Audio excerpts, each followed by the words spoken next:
cambiar el marco de la licencia, ¿no? Pues nada, a ver que no iba a decir que íbamos hasta aquí 50 años. Los que nos quedan. Claro, quedarán aquí, y aparte que tuviera yo que estar también.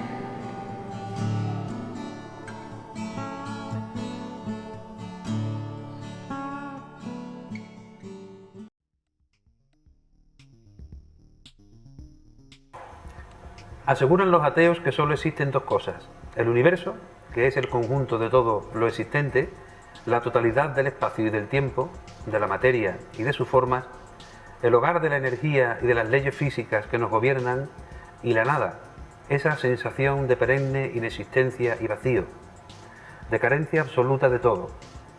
No hay una tercera cosa junto al universo y la nada. Dios no existe. ¿Pero a qué Dios se refieren los ateos? ¿Han demostrado la razón y la ciencia la inexistencia de Dios? De ser así, ¿no sería el ateísmo también una cuestión de fe, de religión paralela al fin y al cabo?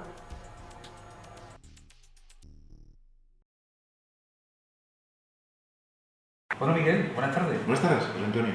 Muchas gracias. Nos congratula tener un navarro aquí en este programa. Me congratula a mí estar aquí entre vosotros. Hace un poco de calor, ¿eh? Hace mucha calor. Muchísima calor. ¿Dónde crees tú que era más calor, aquí o en el infierno?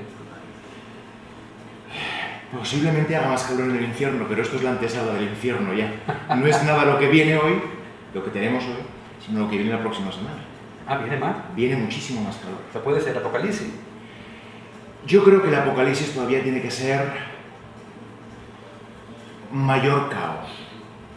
El apocalipsis no solamente tiene que venir marcado por las altas temperaturas. ¿Tú crees entonces que es algo más que una profecía?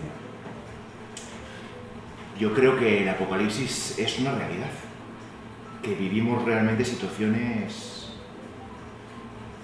socialmente y personalmente, situaciones verdaderamente apocalípticas, independientemente de que pueda venir. A diario. A diario. El apocalipsis es esa sensación de, o al menos yo así puedo interpretarlo, esa sensación de caos, esa sensación de nada, de la nada, mejor dicho. Esa sensación donde nada tiene sentido, donde nada es lógico y donde si no pones freno a su debido tiempo, pues entras en un verdadero pozo sin fondo.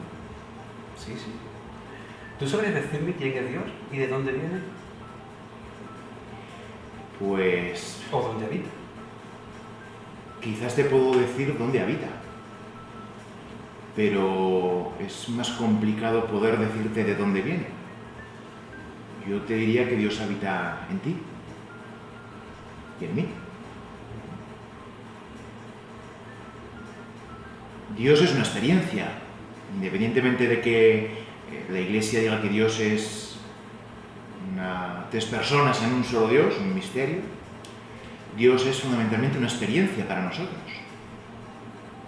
Yo creo que sin la vivencia de esa experiencia personal de encuentro con Dios, al ser humano le resulta complejo poder definir quién es Dios. ¿Estamos limitados entonces? Estamos muy limitados a la hora de hablar de Dios. Muy limitados. Hablar de Dios es hablar de una realidad que nos supera, nos desborda. Por lo tanto, todos nuestros conceptos, todo nuestro lenguaje siempre va a ser limitado, dubitativo. Yo creo que nunca vamos a encontrar el lenguaje, las palabras más apropiadas para poder llegar a definir quién es Dios, si no es a través de una experiencia personal de encuentro, que entonces quizás sí las palabras puedan ser muy personales, pero puedan acercarnos a esa realidad de quién es Dios para mí, en mi vida.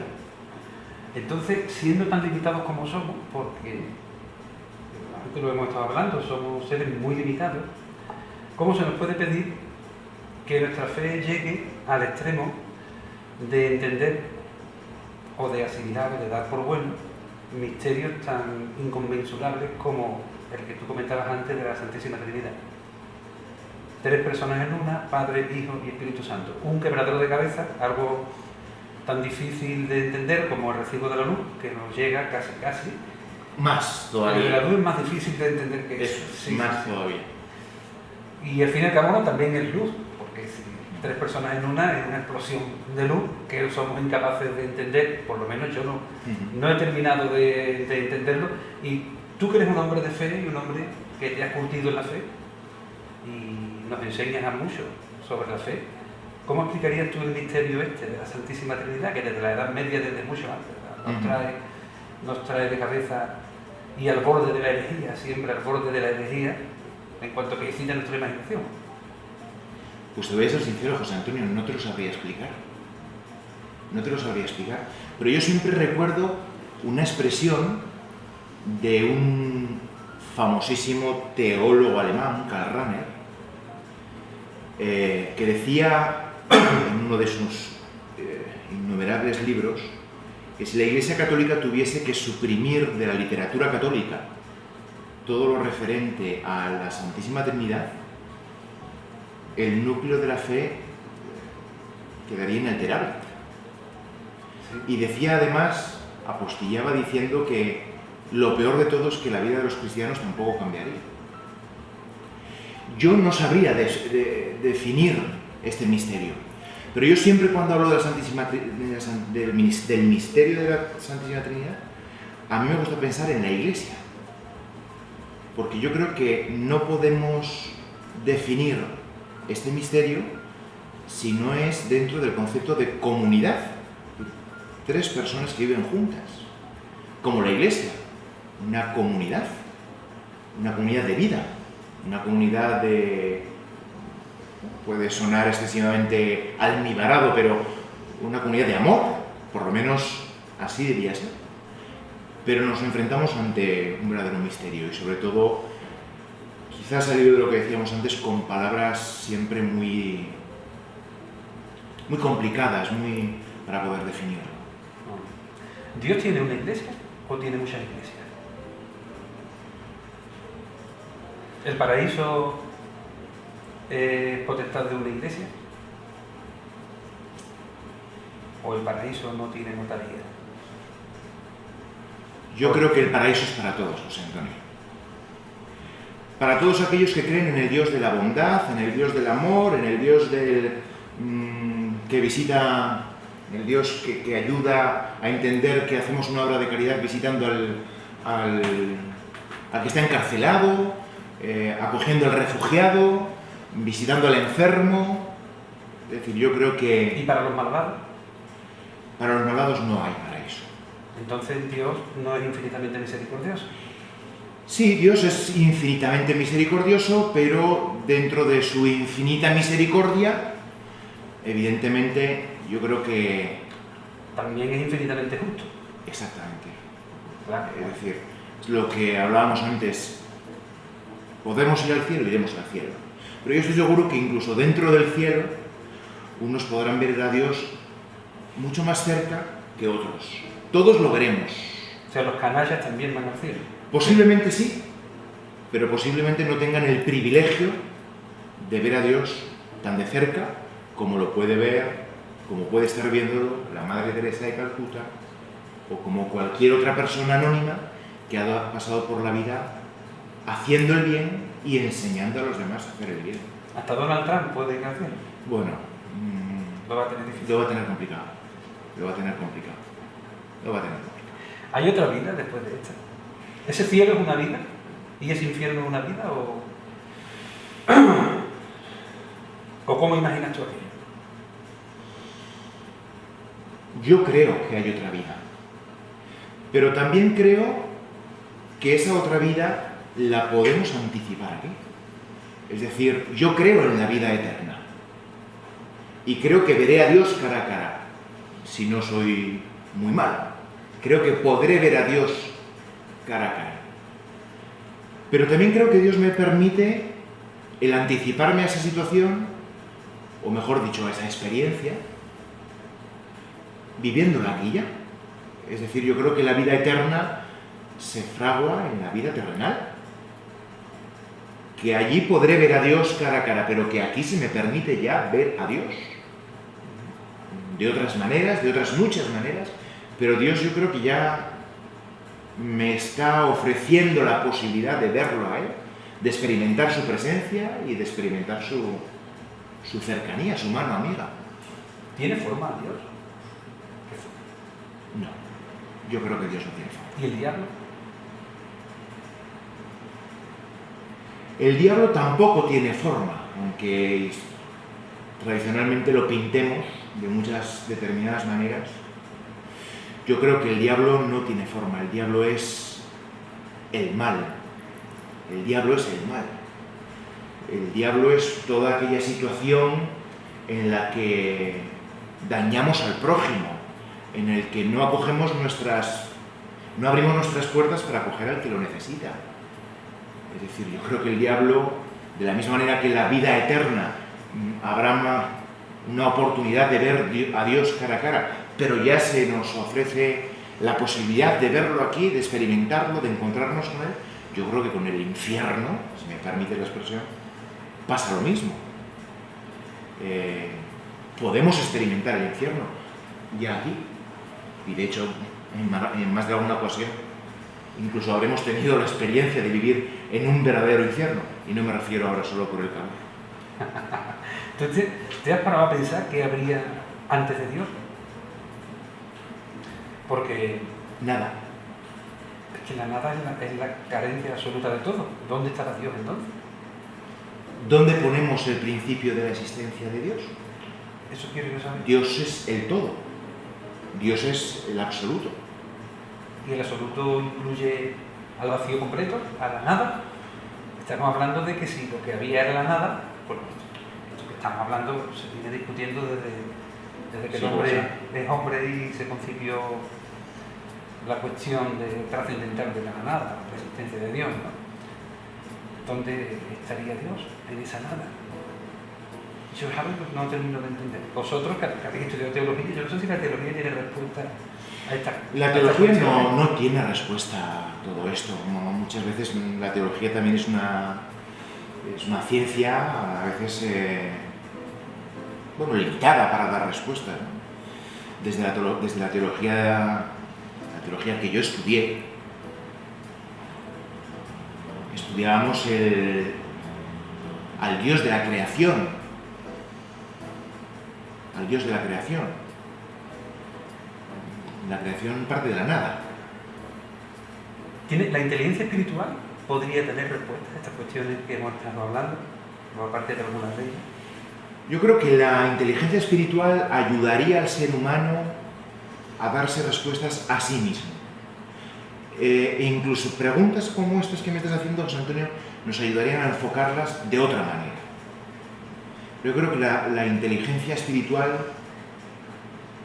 yo creo que lo que da respuesta es a la radical insatisfacción del hombre hoy. Yo creo que el hombre hoy es un ser insatisfecho, agresivamente insatisfecho. No estamos contentos nunca con lo que tenemos, siempre aspiramos a más. Bueno, nosotros podemos, yo soy feliz, tú también, me consta que lo es. Sí, pero vemos a nuestro alrededor gente que no es feliz. Vemos a nuestro alrededor gente que tiene trabajo, tiene casa, tiene coche, tiene un futuro prometedor y no consiguen ser felices. Yo creo que la inteligencia espiritual ahonda esa realidad, ¿no? Es decir, el hombre del siglo XXI que vive profundamente estresado, que vive en una carencia de valores, ahí entra la inteligencia espiritual para ayudar al hombre a decir, quizás este no sea mi camino, o aun siendo mi camino no es el más acertado, o quizás tengo que buscar otras preguntas para poder encontrar otras respuestas. Muy bien, Miguel, pues ha sido un auténtico placer charlar contigo hoy, aquí. El placer ha sido mío, José Antonio. Igual hubiera sido en una barra que en otro sitio, porque contigo siempre es una satisfacción intercambiar opiniones. Contigo mismo. Bueno, Un placer.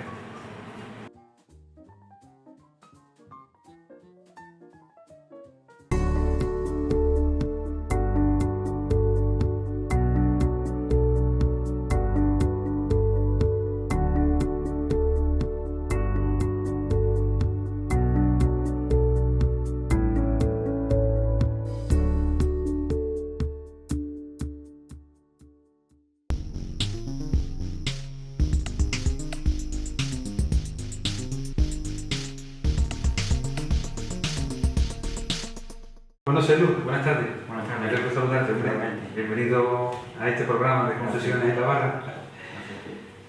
Una preguntita, ¿tú crees en Dios? Pues yo, la verdad que no. Yo soy ateo, pero hubo una época que intenté de creer en Dios. Ah, ¿lo intentaste? Lo intenté.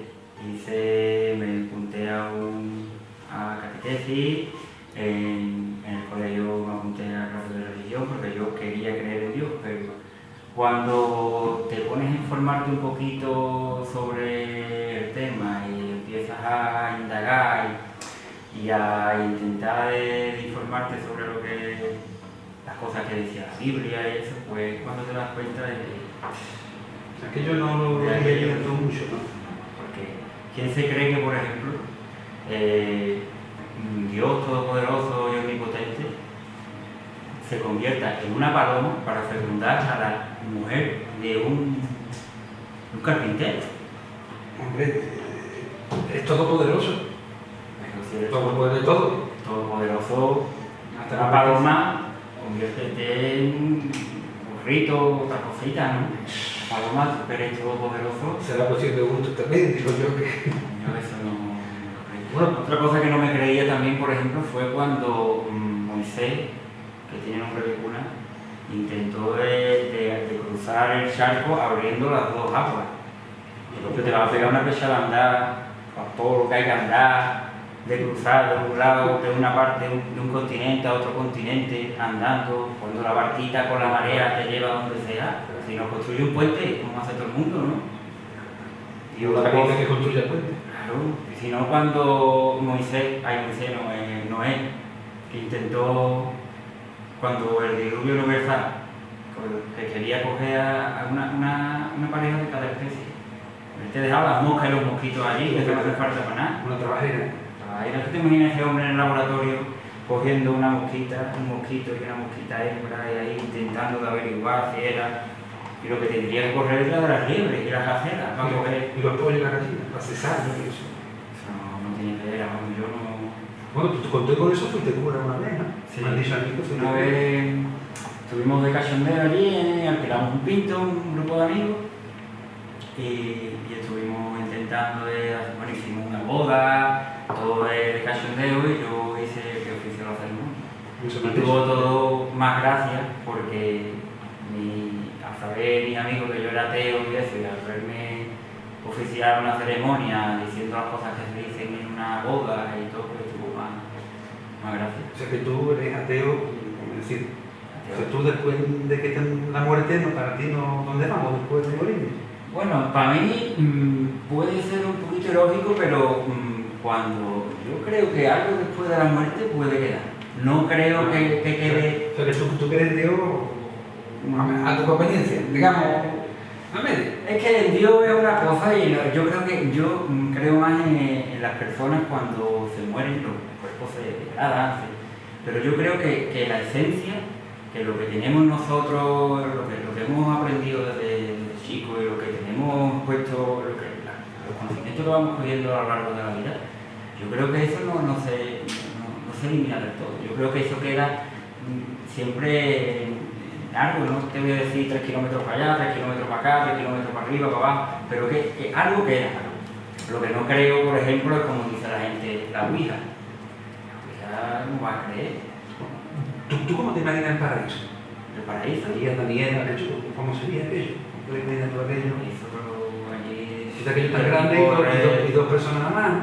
Y Esa es es duro otra- aquello. esa es otra cosa que yo no No te entra a ti en la cabeza aquello. ¿Cómo puede ser que una mujer y un hombre ahí solo los dos y ahora tienen el matrimonio? Sería un matrimonio, ¿no? Tuvieron a Caín y Abel y ahora Caín y Abel, ¿con quién Uno no lo digo limpio. ¿Con quién se parejaron? Porque la madre murió comiéndose la manzana. Esos dos niños, ¿con quién de estos? Los tres quedaba Adán, Caín y Abel, de tipo repadre allí, los tres. La teoría extra que tendría que echar para darle de comunidad. Yo no, la verdad que no me creo mucho lo del paraíso. Fue eso era lo que queríamos saber, a ver tú cómo veía el asunto ese de Dios, tipo. Ya más adelante te preguntaré por otra cosita, a ver tú cómo la vas viendo. También. Queríamos contar tu opinión. Muchas gracias por venir. Muchas gracias. A ti.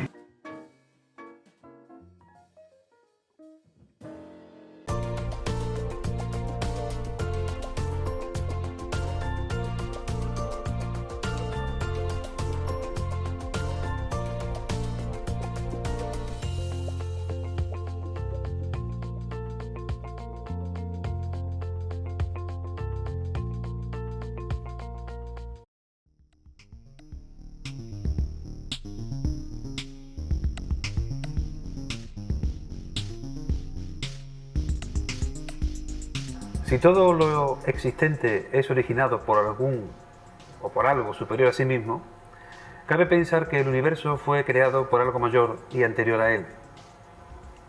En el cosmos es todo tan inabarcable y grandioso que resulta incluso arriesgado rechazar a priori la existencia de una inteligencia superior involucrada en la sincronía de elementos tan diversos en un trabajo tan perfecto. ¿Puede el ser humano, en los anales de la evolución, desde sus minúsculas capacidades, afirmar o rechazar tajantemente la existencia de Dios?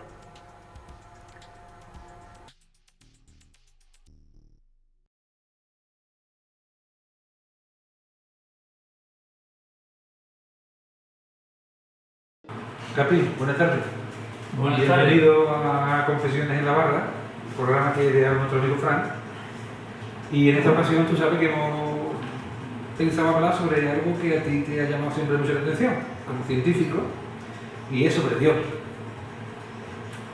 ¿Tú cómo te defines en este campo? ¿Como ateo, como creyente, como agnóstico?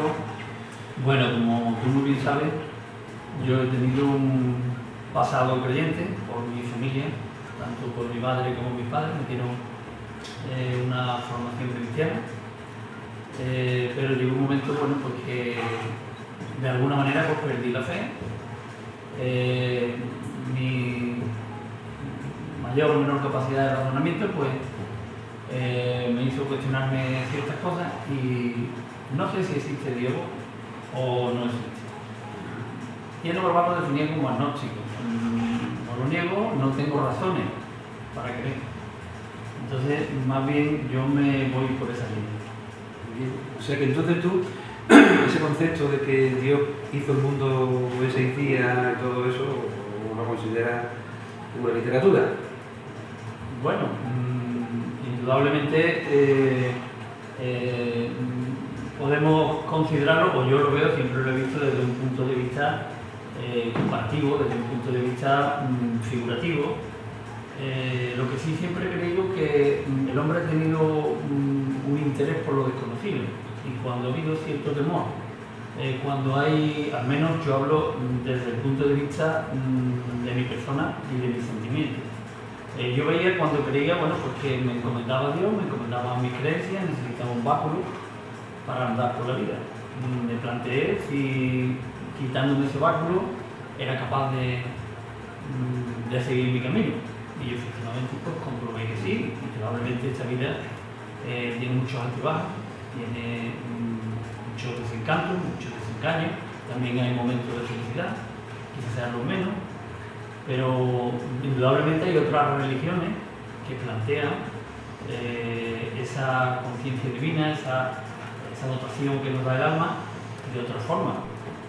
Y quizás si hubiéramos nacido en otro país, de otra ubicación, nuestro legado religioso quizás hubiera sido otro. Yo también me he cuestionado ese planteamiento. O sea que tú como científico eres más partidario de teorías como la del Big Bang. Bueno, como científico, sí, como hombre de ciencia por mi formación. Entonces, indudablemente, la ciencia se caracteriza porque es un estudio razonado de la materia. Efectivamente hace planteamientos demostrables, siempre que sean demostrables, tanto en un lugar y por otros científicos, y sean motivos de comprobación. Hay pruebas que demuestran que efectivamente pues, se pudo producir una gran explosión de energía, un Big Bang, y que a partir de ahí está demostrado que planetas y en otros sistemas solares se han formado de la misma manera. Eso es ciencia. La ciencia no lo explica todo. Ya. Hay conceptos que yo no tengo claro. Nunca, ¿verdad? Incluso hablando de Dios, hablando de de teoría científica no los tengo claros. En cuanto uno mezcla las dos, pues ya empieza uno a tener dudas y a coger de una pierna, de la otra o de las dos, ¿no? Por ejemplo, esta teoría del Big Bang, esa explosión primaria que lo crea todo, lo genera todo, se supone que debería haberse producido en la nada. Bueno, Y la nada es nada. Como no, porque realmente, ¿cómo tal como surge yo eso? lo veo, no es así. Pero Explícame. científicamente vamos a ver. La teoría del Big Bang, ¿por qué se cree? Bueno, pues porque resulta que son por métodos indirectos. De tal manera que hoy comprobamos que las galaxias se están alejando unas de otras. Al menos si es como los científicos esto es demostrable. Entonces, si se alejan unas de otras las galaxias, se comparan, para simplificarlo de alguna manera, como un globo al que le ponemos una serie de puntitos y si vamos inflando el globo, cada punto se separa a su vez del que tiene al lado. Si explotamos el globo, ¿qué ocurre? ¿O de dónde salió ese primer globo? Por ese método indirecto se piensa que toda la materia en principio debió de estar unido. Los científicos andan buscando una especie de energía latente que hay de fondo como eco de esa supuesta explosión. Está, existe. Pero parece bastante viable desde el punto de vista científico que se pudo producir toda esta gran explosión. ¿Qué ocurre? Que entonces la materia y la energía estaría todo unido en un punto. El creyente pues, puede decir, pues hay teorías que la mezclan, que Dios hizo esa materia, esa energía, porque en él le da un aspecto religioso, o porque en él Pero puede haber puntos de confluencia entre ciencia y fe. No son dos ramas irreconciliables. Yo la fe la veo como algo personal, particular de cada uno. Como una creencia interior, como una forma de ver la vida y como una forma de compaginar su experiencia con esa creencia. Entonces, porque igual de creyente uno, el judío, por ejemplo, que cree su forma, pues cree que Cristo no ha venido todavía, o sea, que Cristo es un profeta más. El cristiano pues piensa que fue hijo de Dios y que como tal forma parte de ese concepto de Trinidad en una sola. El Islam pues piensa que fue un profeta más e incluso que no llegó a morir, sino que murió Judas y tiene otros conceptos muy parecidos al cristianismo, pero que realmente hay una tendencia, digamos, hay unas diferencias claras, pero cada uno, yo creo que una buena persona musulmán, estamos hablando, tiene una buena creencia y esa creencia deben de hacerlo conducir hacia actos buenos. O sea, igual que un buen cristiano o un buen judío. O sea que las religiones, en definitiva, han sido positivas o negativas.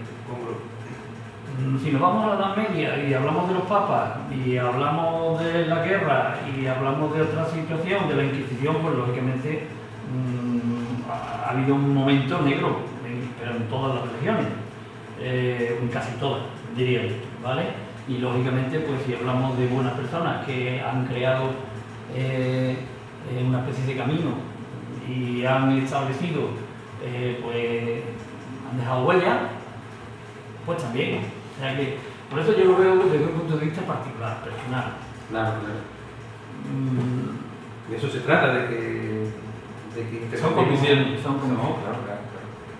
O sea, pero ¿tú no crees que al hombre con fe la vida le es más leve que al hombre sin fe? Indudablemente, cuando yo creía, por ejemplo, tenía menos problemas. Desde el punto de vista... ¿Eras más feliz? Bueno, más feliz no, quizás me preocupara menos hacía menos preguntas y tenía un eje común, tenía un objetivo, tenía una línea. Pero ahora, cuando trato de explicarme la injusticia, la desigualdad o una frustración una mala jugada de la vida, pues me cuesta más trabajo recuperarme, porque ¿en qué crees? Pues mira, pues yo sigo creyendo en el hombre, sigo creyendo en las buenas ideas, sigo creyendo en el placer de compartir o de coincidir en una buena obra, en conceptos como la solidaridad, la educación. Creo que el hombre, a pesar de que tenemos esta actividad entrópica, de que tenemos mucha entropía de por medio, pero tenemos capacidad de producir pequeños cambios. Algunas veces me pongo en la piel del ateo o del agnóstico y me resulta más difícil sobrellevar los contratiempos de la vida. Verás, la fe de alguna forma es una tabla de salvación. Te he dicho que para mí supuso un báculo, Es como, es un apoyo de camino. es como viajar, navegar en medio de una tempestad sin chaleco salvavidas. Por ejemplo. Ese sería el caso del ateo. Y más, quizás voy a más, porque el creyente, tanto de uno como otro, espera algo después de la vida, porque no nos olvidemos que la muerte está también. Los budistas, por ejemplo, pues piensan que hay 3 o 4 puntos fundamentales y que realmente desde el punto de vista particular pues no es nada, no somos nada. Hay un principio, lo que nace muere. Lo que está unido pues está desunido después. Incluso una posible reencarnación, esto está ligado al concepto de la muerte. Entonces, ¿qué pasa cuando nos morimos? Indudablemente el creyente lo tiene más claro, porque su vida, al menos el cristiano o por ejemplo el musulmán, porque si se porta bien o si cumplen con, digamos, las tesis que propone cada uno de la religión, pues luego va a tener una recompensa. Yo pienso que se apaga la luz y se apaga. Ni bien ni mal. Dejamos de sufrir, también dejamos de disfrutar.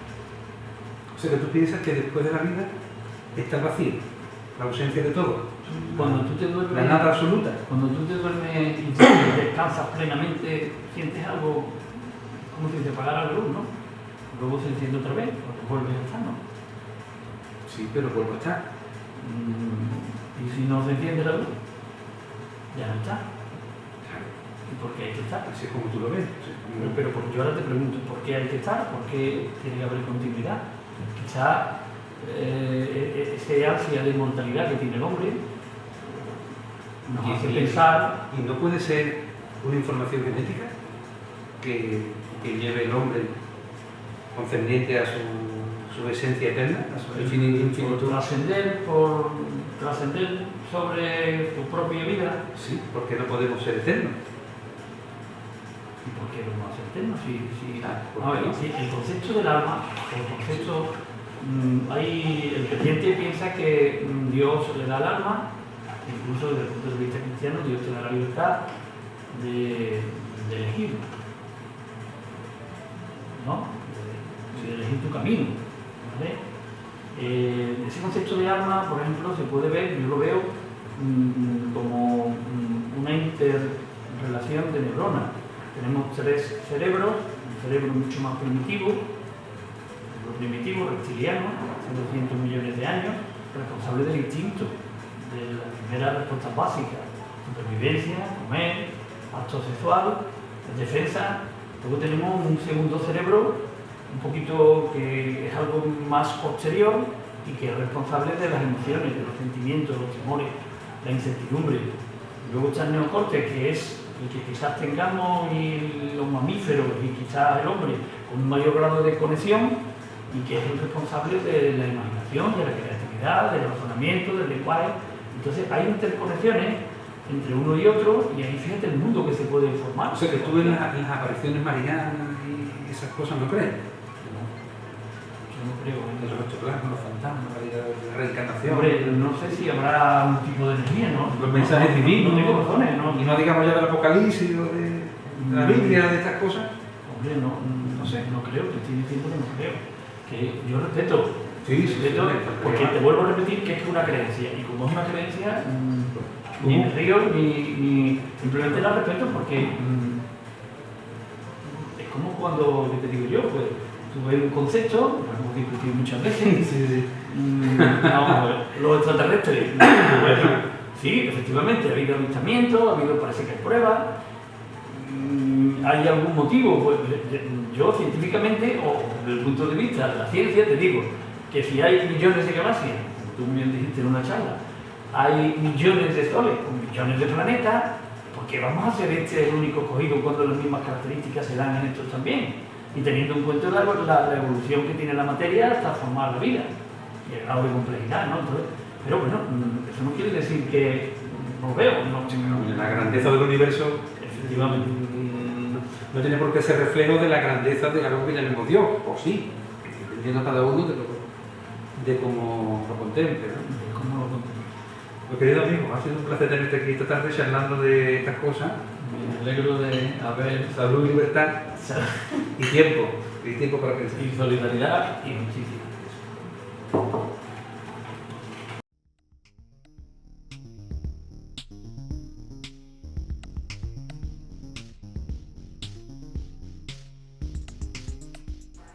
La especie humana en el planeta Tierra es apenas el incipiente destello de una estrella lejana y recién nacida, la sombra de un milagro proyectada en la pared del infinito, una sombra deformada por un universo de prodigios lumínicos que gravita a su espalda. Es una gota de lluvia perdida en un océano por descubrir. ¿Qué sabe el pez del agua donde nada toda su vida?